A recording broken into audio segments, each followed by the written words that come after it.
안규백, 권오을, 정동영 등 이재명 정부의 장관 후보자 3인에 대해서 지명 철회를 촉구하는 공문을 대통령실에 발송하겠습니다.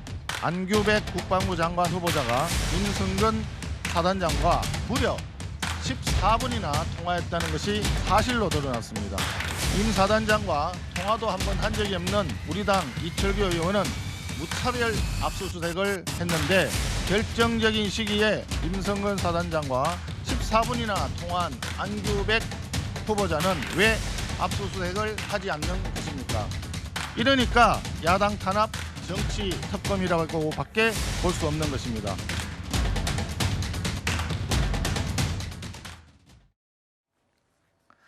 자, 이진숙, 강선우 장관 후보자의 연속 낙마에 국민의힘은 기세를 몰아서 공세 전선을 더 넓히고 있습니다. 안규백, 권오을, 정동영 후보자의 지명 철회까지 지금 요청하고 나섰습니다. 특히 안규백 후보자가 임성근 구명 로비에 연루됐을 가능성을 부각시키고 있는데요. 국민의힘 의원도 연루 의혹이 불거진 상황이어서 이 부분을 좀 민감하게 반응하는 게 아닌가 이런 생각이 드네요. 뭐 내로남불이라고 할 수 있는 것이죠. 왜냐하면은 실제로 임성근 사단장과 특별한 인연이 없어 보이는 국민의힘 인사들 혹은 대통령실 인사들에 대해서도 아주 압수수색을 강도 높게 하고 있는 현재 특검이 왜 저런 야당 의원이긴 하지만 저렇게 미묘한 시기에 통화를 했던 이 안규백 후보자에 대해서는 왜 최소한의 소환조차 하지 않는 것인가. 이런 특검의 이중잣대에 대해서 국민의힘으로서는 당연히 야당으로서 반발할 수밖에 없는 것이고요. 정말 민주당이 현재 뭐 내란 특검 또 내란 특별법까지 지금 발의하겠다 이렇게까지 하고 있는 상황에서 안규백 후보자에 대해서는 면죄부를 준다? 이것은 일관성에 맞지 않는 것이죠. 국민들이 당연히 의구심을 가질 수밖에 없고요. 나머지 뭐 권오을 후보자라든지 정동영 후보자 모두 사실은 도덕성 문제에서 좀 부적절한 수입을 올렸다. 또 정권의 어떤 사업, 태양광 사업의 특혜를 노리고 가족 기업을 운영했다. 이러한 논란들은 국민들에게 상당한 박탈감을 줄 수 있고 또 눈높이에 맞지 않다. 국민의힘으로서는 당연히 좀 지명 처리를 요구할 수 있는 상황이라고 보입니다. 네. 자, 이런 상황에서 더불어민주당도 가만히 있지 않았습니다. 자, 박찬대 의원은요, 국민의힘 의원 45명에 대해서 제명을 하자고 촉구 결의안을 발의했습니다. 왜 45명인지 들어보시죠. 국민의힘 국회의원 45인에 대한 제명 촉구 결의안을 발의합니다.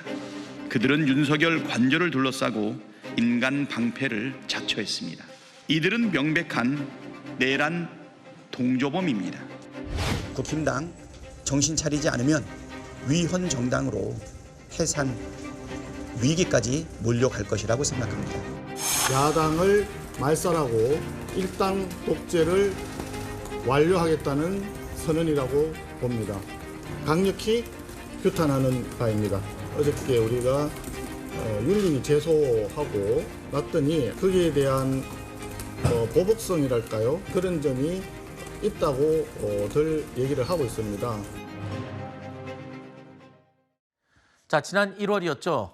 윤석열 전 대통령 체포영장 집행 당시에 관저 앞에 모였던 그 국민의힘 의원 45명, 이 45명을 인간 방패라고 규정을 했습니다. 그러면서 내란 동조범이다라고 주장을 하고 있습니다.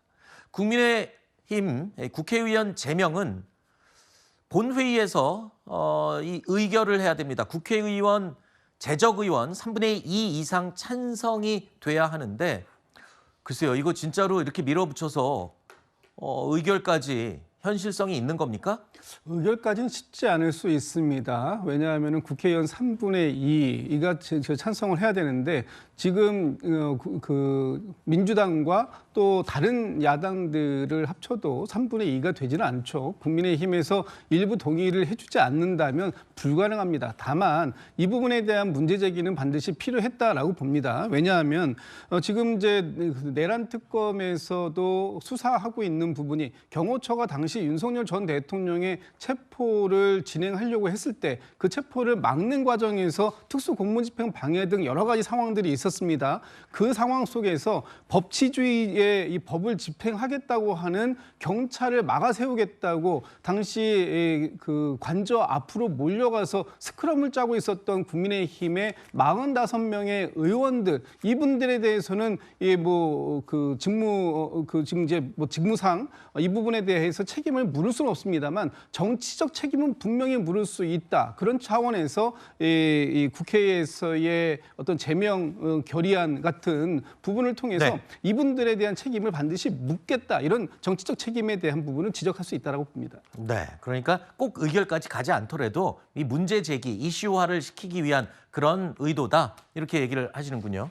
제가 생각하는 여당의 의도는 그러한 것도 물론 있겠습니다만 야당 내 분열을 획책하는 것이다라는 생각도 듭니다. 아하. 그러니까 이게 200명이라고 하는 공교롭게도 이른바 뭐 친한계라든지요. 네. 당 내부적으로 이 45명 의원들에 대해서 뭐 적폐다, 뭐 출당해라, 약간 이런 식의 압박을 가하는 일부 국민의힘 의원들이 마치 200명의 숫자를 채울 수 있을 것이다라고 하는 그런 논란에 불을 지핌으로써 또다시 야당 내의 계파 간의 갈등, 특히 지금 전당대회를 앞두고 있는 상황이기 때문에 그럴 위험성이 매우 높거든요. 네. 저는 그런 다분히 좀 야당 분열, 아니면 야당 이간계 같은 그런 전략이 아닐까 생각이 들고요.